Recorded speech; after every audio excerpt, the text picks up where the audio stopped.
Yollarına düştüm de geldim, haramiler kesmiş suyun başını. Yolların bacını verdim de geldim, bilmem kim silecek gözüm yaşını. Kendime kastım Ali, dağlara küstüm Ali, dar günde dostum Ali. Kınama hallerimi, bağlama dillerimi, açık et yollarımı. Kendime kastım Ali, dağlara küstüm Ali, dar günde dostum Ali.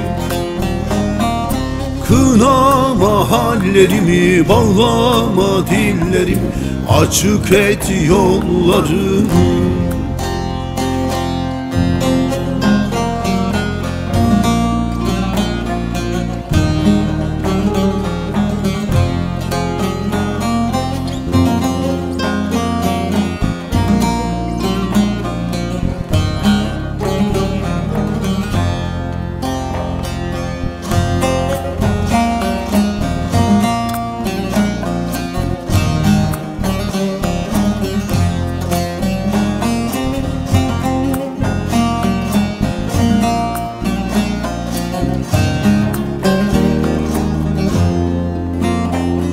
Zalimin elinden kapına geldim, kan gölü içinde bunaldım kaldım.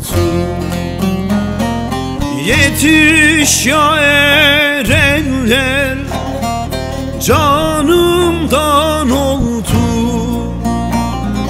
bilmem kim saracak yaralarımı. Kendime kastım Ali, dağlara küstüm Ali, dar günde dostum Ali. Kınama hallerimi, bağlama dillerimi, açık et yollarımı.